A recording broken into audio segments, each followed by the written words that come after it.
Hi guys, a very important thing to set when you're in government is the narrative. And it seems over the last few weeks and months, the narrative is being set by both the Tories and the right-wing media. Here Conservative Shadow Education Secretary Damien Hinds attacked Labour over what he called an education tax, which is actually VAT on private school fees, and the £22 billion black hole in public finances. I've said before that Labour shouldn't be talking about economic black holes, as it doesn't resonate with the public, but instead the state of public services. Talk about how schools, hospitals, prisons and other buildings are literally crumbling. How the NHS and social care can't access the staff they need. Don't let the Tories off the hook for the last 14 years, but also talk about how you're going to fix things. We're very clear about, well, some of the things we know about that are coming forward in the budget. We're very clear about our position on those, including about taxing education. VAT. And of course, there may be, VAT. Of course, there may be likely to be further things in the budget, and we will properly scrutinise and properly hold the government to account. And the government would say it's because you've left them a massive, great big black hole. Oh, please. Not the £22 billion black hole again. Look, there are always spending pressures in government. Whenever you start as a minister in any department, day one or day two, you get this briefing telling you about all the unfunded pressures. And at the Treasury, that happens in aggregate across government. Of course there are pressures. By the way, there are usually also underspends elsewhere in the department or elsewhere in government. As a minister, it's your job to manage those pressures. And yes, you have to make choices. We think this Labour government has made some of the wrong choices. Things like cutting the winter fuel payment is the wrong choice. And on some of the things that they are doing or were planning to do to raise money, they just hadn't thought about them fully. Like the plan on non-doms isn't going to raise money. The plan on private equity, it seems, isn't going to raise the money.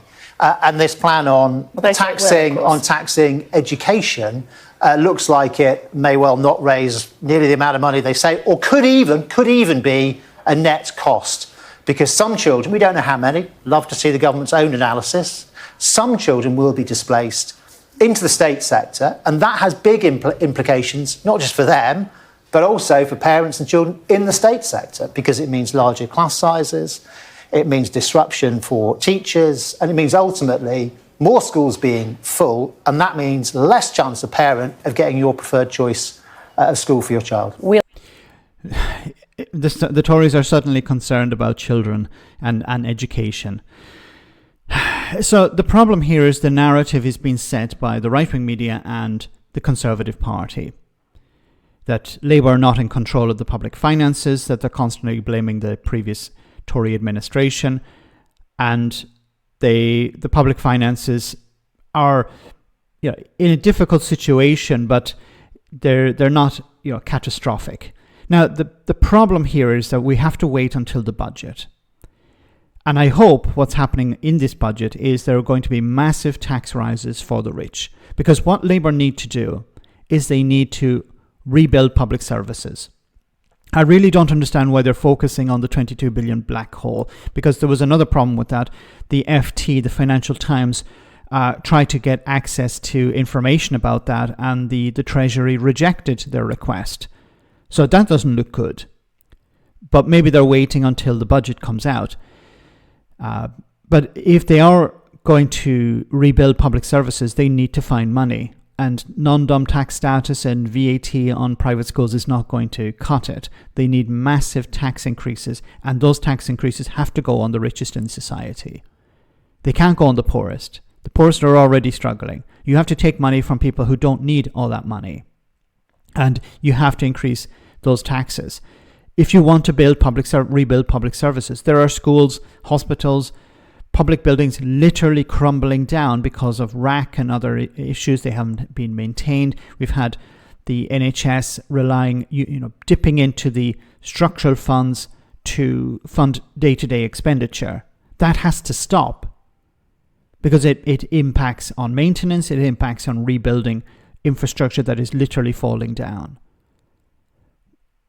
There has to be a massive injection of cash into society. That's the only way you'll be able to rebuild public services. Stop talking about black holes in the public finances and point to things that people can actually see. The NHS waiting list, the cost of living crisis, public services on their knees, councils struggling. Point to those things and say, these are the disasters the Tories have left behind. They have run these services into the ground over the last 14 years, and we're going to rebuild them.